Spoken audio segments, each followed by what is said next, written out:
बंदों गुरुपद कंज कृपा सिंधु नर रूप हरि महामोहतम पुंज जासु वचन रवि कर निकर।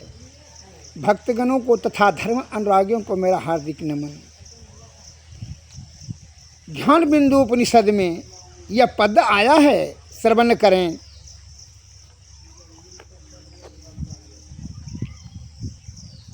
स्वात्मनं पुरुषं पश्येत मनः तत्र लयम गतम रत्नानि ज्योतिष आनंदनम तु बिंदुम महेश्वरम पदम यम एवं वेद पुरुषः सह केवलम समः नुत इति उपनियता। अर्थात मनुष्यों को अपनी आत्मा की ओर देखना चाहिए, जहाँ जाकर मन लय हो जाता है, जो रत्नों को, चंद्र ज्योति को, नाद को, बिंदु को और महेश्वर के परम पद को जानता है, वह कैवल्य पद पाता है। यही उपनिषद है।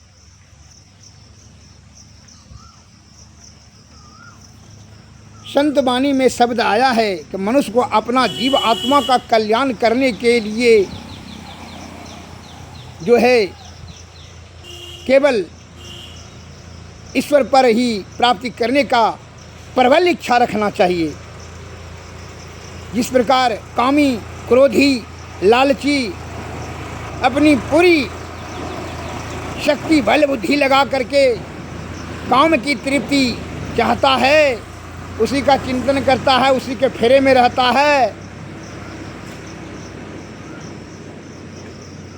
लोभी धन संचय में, कामी स्त्री के फेर में, क्रोधी अपने बदले के भाव लेने में, उसी प्रकार जो आत्मज्ञानी सज्जन है ब्रह्म प्राप्ति करने में ही अपना बल, बुद्धि और आयु खर्च करते हैं। और विषय भोगी भोग में चिंता करता है, भोग प्राप्ति करने के बारे में सदैव प्रयत्न रहता है और उसकी आपूर्ति करने हेतु अपने आयु और बल बुद्धि को खर्च कर देता है, जिसके कारण से उसकी दुर्गति होती है। इसलिए संत वाणी में आया है, को नहीं सुख दुख कर दाता, अनिज कृत कर्म भोगहु ताता। हे भाई, कोई सुख और दुख नहीं देता है, अपना कृत कर्म से ही सुख दुख आपको होता है। कैसे? इसमें एक लघु कथा बता रहे हैं, जरा सा श्रवण करें। किसी गांव में एक सज्जन रहते थे। उनके घर के सामने में एक सुनार का घर था। सुनार के पास सोना आता रहता था। वह जो है गढ़कर के जेवर बनाता था, किसी का गिरवी रखता था। वह सुनार बहुत ज़्यादा सोना जमा कर लिया था, बंधक भी रख करके, खरीद करके सोने का ही बिक्री करता फिरता था। बहुत बड़ा दुकान था, उसमें एक सिपाही भी रखा था जोगने के लिए दुकान को। एक दिन उस सज्जन ने देखा, जब लघु शंका करने के लिए निकले रात में करीबन 1 बजे, उसने देखा कि वह जो है सोना का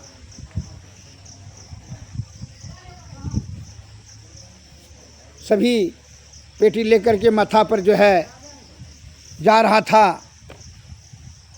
तो उसको संदेह हुआ कि 1 बजे रात में यह सिपाही कहाँ जा रहा है।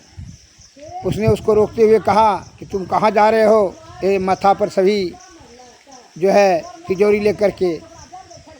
इस प्रकार से उसने रोका तो कहा कि तुम चुप रहो, कहीं भी जा रहे हैं तो तुम्हारा भागने का इरादा है, हम सेठ जी को बता देंगे, बोल देंगे। कहा तुम चुप रहो अन्यथा तुम्ही को फंसा देंगे। कहा कुछ नहीं, हम सुनेंगे। उसने वह किसी प्रकार का जो है बात नहीं सुना। कहा नहीं, हम जो है कह ही देंगे। कहा हमारे घर के सामने में ये सुनार का घर है, सुनार तो हम ही को पूछेगा, पुलिस भी हमको भी पूछेगी, इसलिए हम सच्चा बोल देंगे। कहा तुम सच्चा बोल देगा? नहीं मानेगा। अच्छा तुमको दे देते हैं, 1 किलो सोना देते हैं, चुप हो जाओ, तू बोल देना कि जो है डकैत चोर आया था, हम नहीं देख सकें, हल्ला सुने, लेकर भाग गया, यही बोल देना। तो क्या हम कुछ नहीं बोलेंगे, हम सच्चे बोल देंगे, तुम जो है ये ले जा रहे हो। कहा तब जो है तुम ही को फंसा देंगे। इस प्रकार से वह नहीं माना।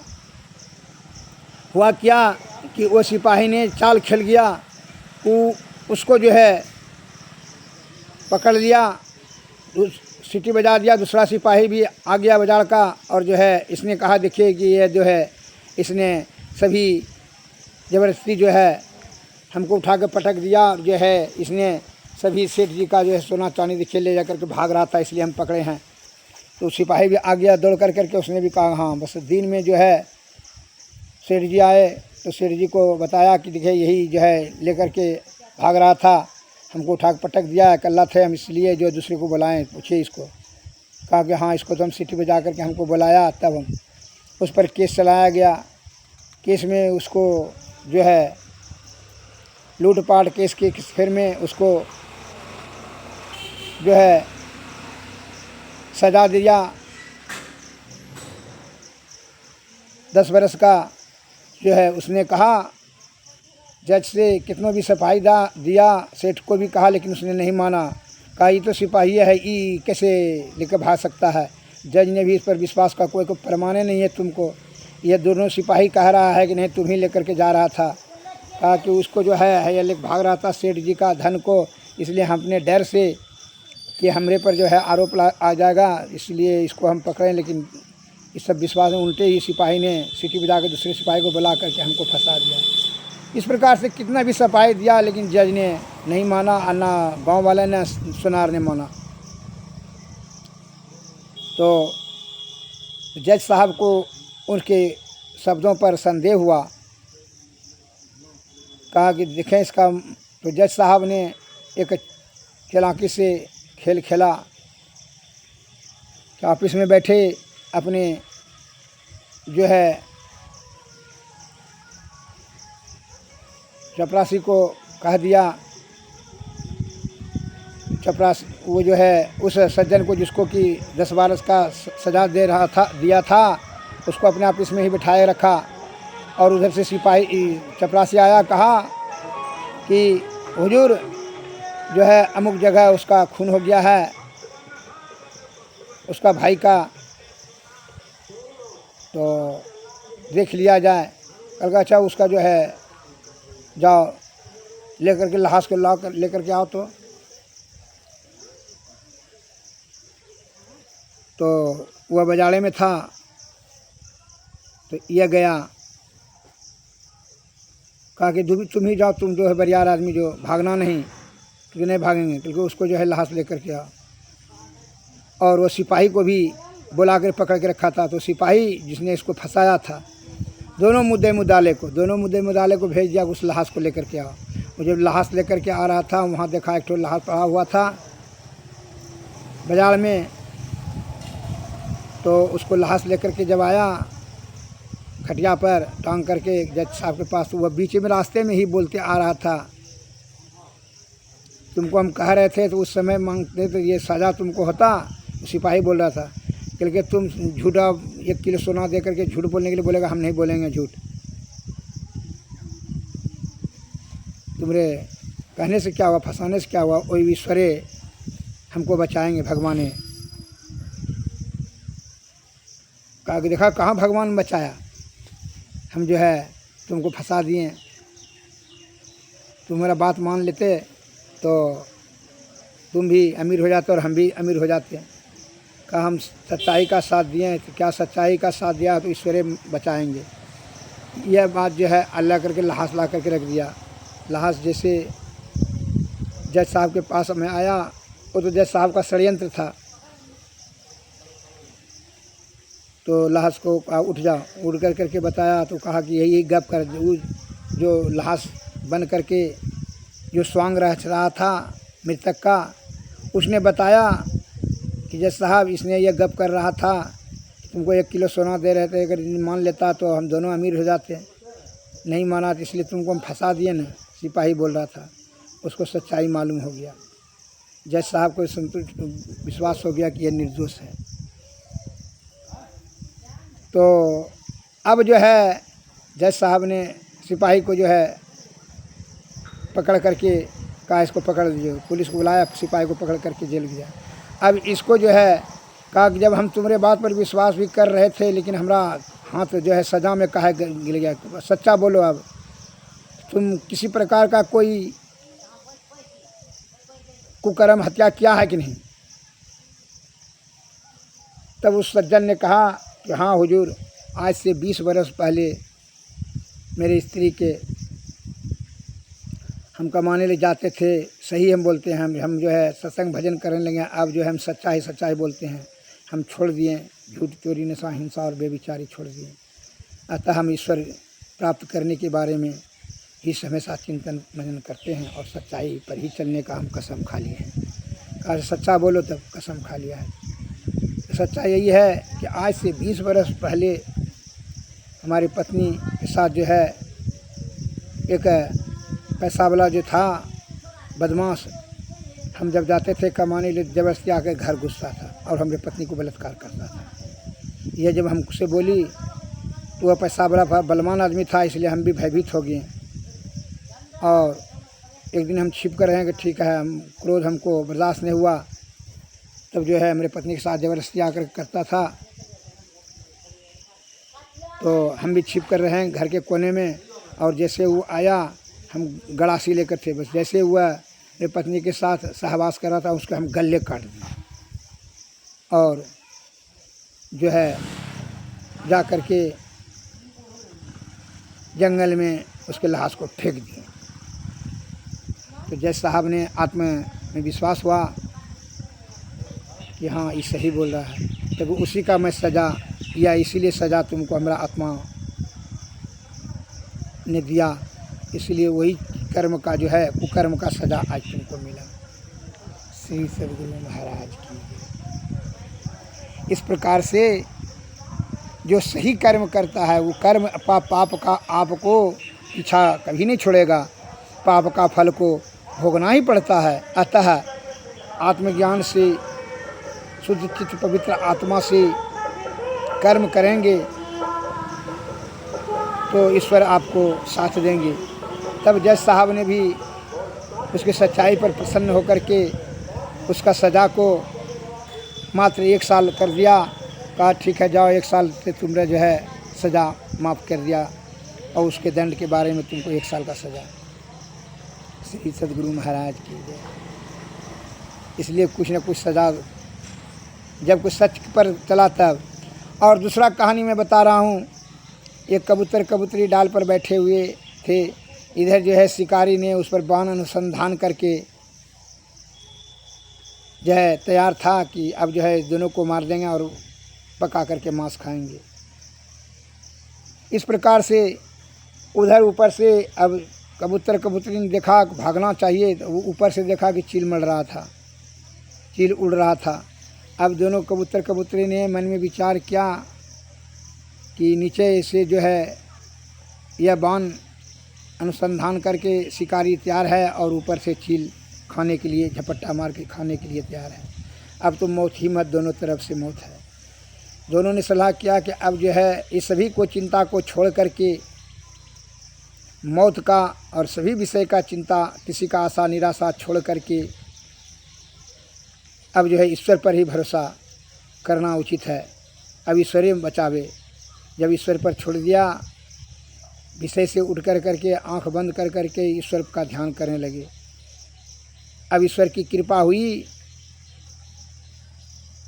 कि विषधर सांप ने शिकारी को दंश कर लिया। शिकारी विष से तलबलाते हुए नीचे गिर गया, उसका बाण छूट गया, वो चिल्ला को लग गया, चिल्ला भी मर गया और शिकारी भी मर गया। कबूतर कबूतरी किसी प्रकार का कोई बाल बाका नहीं हुआ, वह सुरक्षित दोनों अपने ईश्वर की कृपा से बच गए। अतः निष्काम शुद्धित पवित्र आत्मा ईश्वर का ध्यान करें, इससे क्या होगा, लौकिक और अलौकिक दोनों दृष्टि से लाभ होगा। इसके लिए सद्गुरु के शरण में जाएंगे तभी आपको विषय का है, विषय इतना प्रबल हो गया है कि विषय का जो है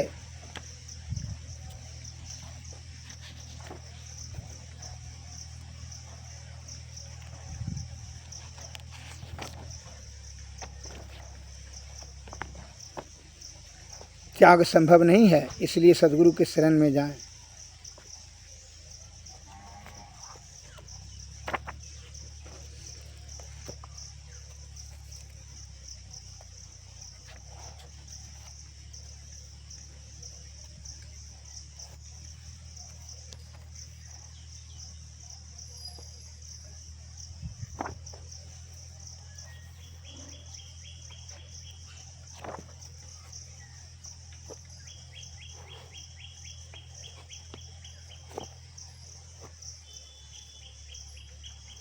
सतगुरु सुख के सागर शुभ गुण यागर ज्ञान उजागर है।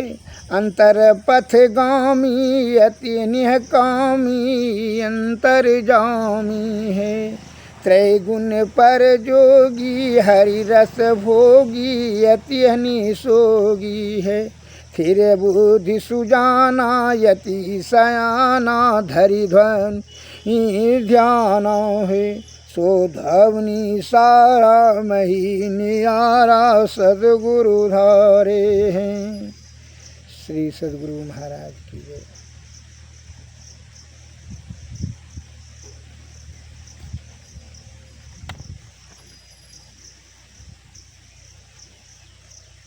अपने जीवात्मा का कल्याण करने के लिए सदैव अज्ञा चक्र पर ध्यान केंद्रित रखें। कर से कर्म करहि विधि नाना चित राखो जहाँ कृपा निधाना। कर से कर्म करो, चित रखो अज्ञा चक्र पर।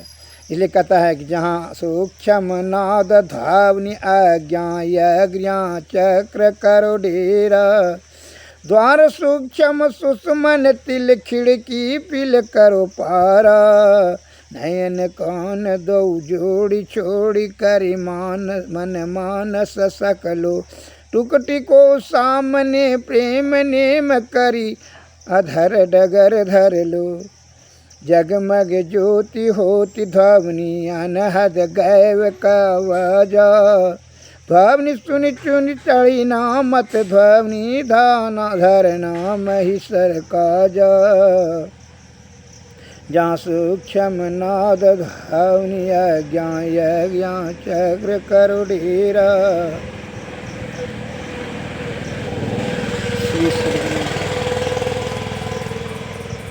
जो हमेशा यह चित्त को अज्ञा चक्र पर ध्यान केंद्रित रखेंगे तो उससे क्या क्या लाभ होगा।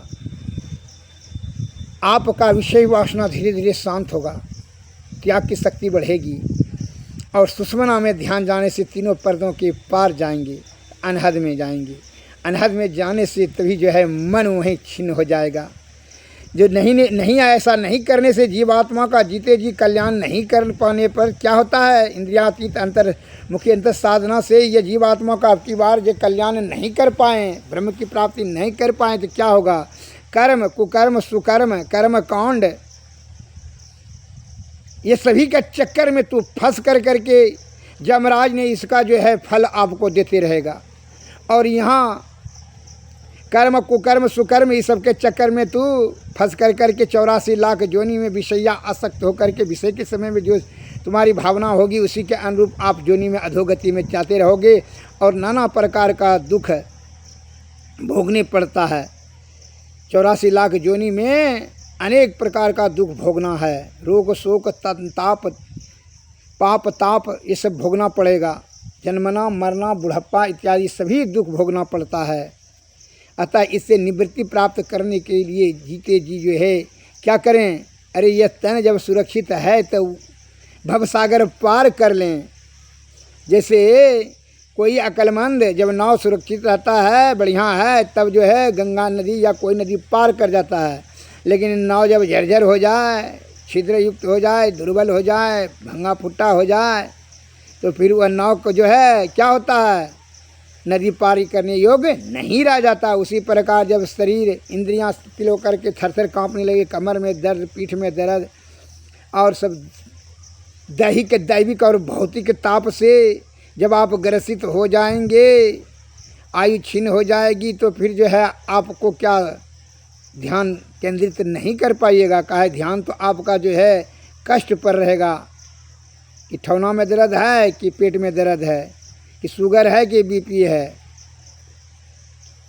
एवं प्रकार से आप जो है वृद्ध शरीर है, दुर्बल है, कमज़ोर है, आप यह भी जो है उम्मीद लगाए रखेंगे कि बेटा बेटी और सभी परिवार सब जो है हमरा जो है सुख देगा। उससे सुख नहीं होगा। शरीर स्वस्थ शरीर से ही सुख होता है। स्वस्थ शरीर रहते हुए भी जो है धर्म अर्थ काम और मोक्ष चारों चीज़ की प्राप्ति कर सकते हैं।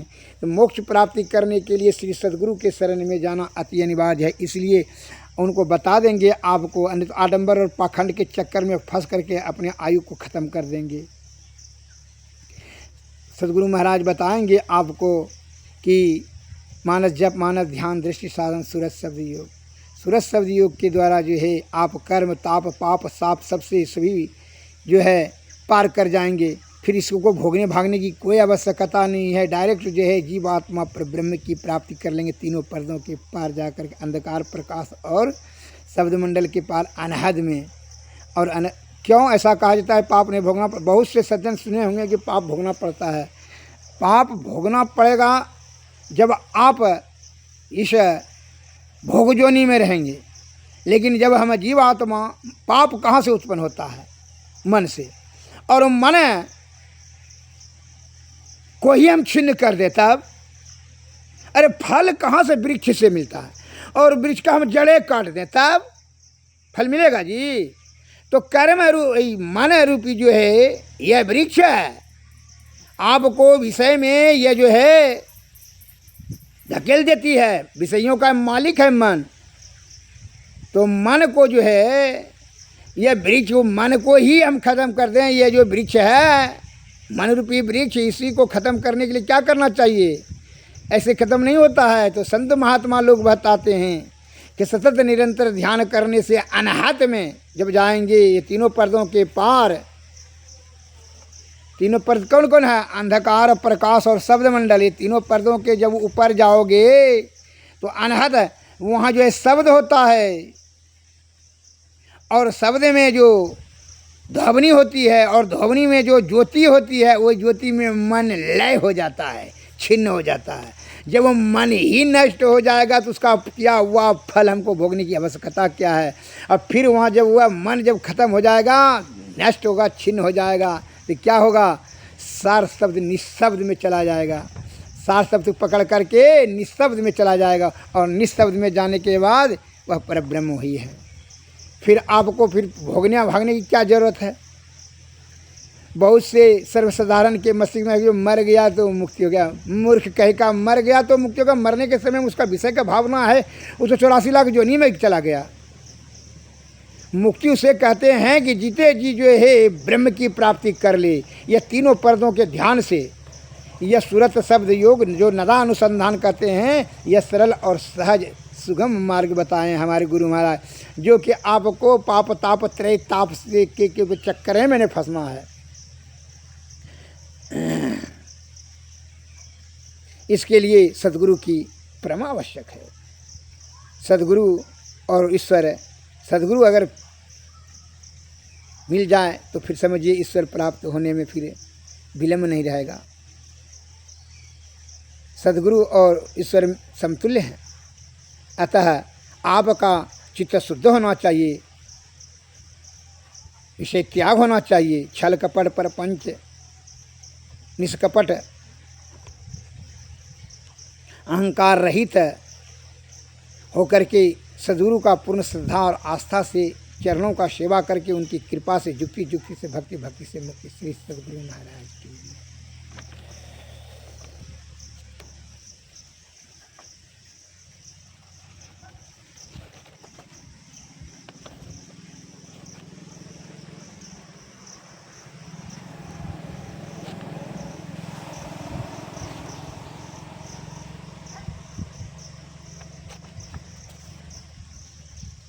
इसलिए संत महात्मा लोग कहते हैं, जो बीता सो बीतिया अबहु गहो गुरु नाम, असंत मता बिनु गति नहीं, सुनो सकल दे कौन। जो चाहो उद्धार को बनो संत संतान, मैं ही भेद यह संत मता कर गाय, सबको दियो सुनाई के अब तू रहे चुपाए। बिनु तत्संग विवेक न होई, राम कृपा बिनु सुलभ न सोई। सोई जानो सत्संग प्रवाहु, लोकन वेदन यान उपाहु। संत वाणी में आया है, गुरु हरि चरण में प्रीति हो, जुग काल क्या करे। कछुए की दृष्टि दृष्टि हो, जंजाल क्या करे। जगन्नाथ का विश्वास हो, फिर यास क्या करे। दृढ़ भजन धनी खास हो, फिर त्रास क्या करे। बैराग जित अभ्यास हो, निराश क्या करे। सत्संगड़ में वास हो, भव फांस क्या करे। त्याग पंच पाप हो, फिर पाप क्या करे। सतव्रत में दृढ़ याप हो, कोई श्राप क्या करे। पूरे गुरु का संग हो, अनंग क्या करे। मैं ही जो अनुभव ज्ञान हो, अनुमान क्या करे। गुरु हरि चरण में प्रीति हो, जुग काल क्या करे। कछुए की दृष्टि दृष्टि हो, जंजाल क्या करे। श्री सद्गुरु महाराज।